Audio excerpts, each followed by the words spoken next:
It's a pleasure to be here. I appreciate everybody coming for this, particularly at this time. It's kind of a pleasure to be, isn't it? It's also a pleasure to be here to talk about what we're going to talk about today, and that's quality of life issues. How we can enhance quality of life. We're going to talk about consumer direction, and for the purposes of today's discussion, self-determination and consumer direction, we're going to say is the same thing. Let's talk a little bit about what that is. I like this definition of consumer direction the very, very best. Some of you might know Judy Heumann. She's a national advocate for the disability community. It's not doing things by yourself, but being in charge of how things are done. I love that quote. I just love it.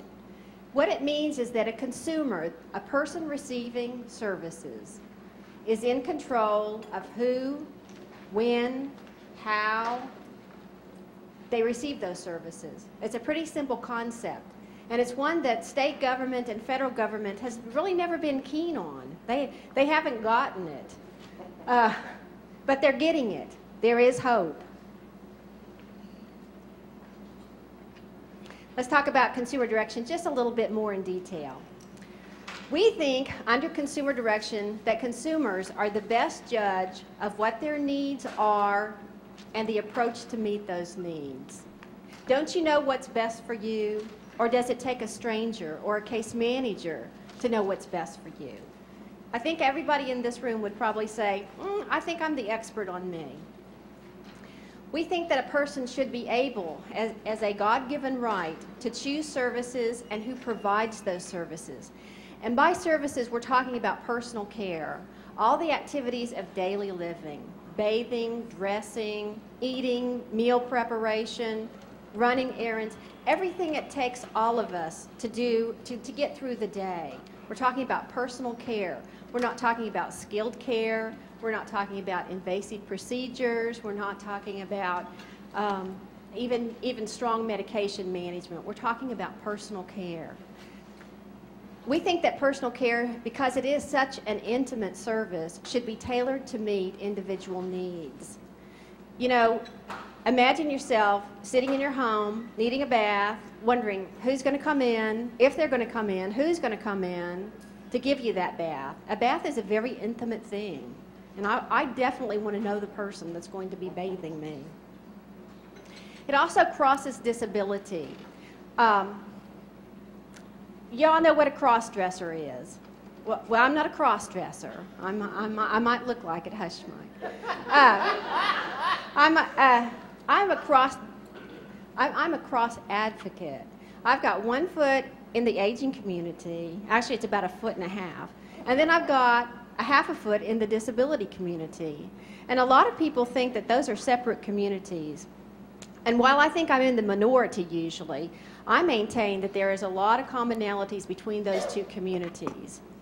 Now, let's talk about the stereotype, the profile of a person with a disability. They're young, they're assertive, they're demanding, they want to change public policy, they know what they want. And they have an assistant or an attendant to help them. Whereas our stereotype of an aged person, a person who is elderly, is that they need to be cared for. They're so grateful for anything they can get. They are quiet.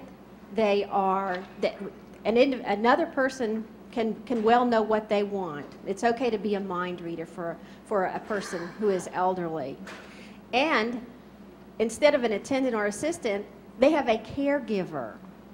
Well, I'm here to say that all of that can be thrown out, and we have the program here that pretty much proves that.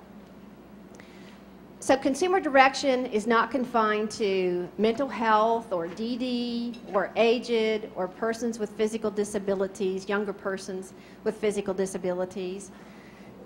You can consumer direct a little, or you can consumer direct a lot. You can say, I want to wear this color dress today, or I don't want a bath today.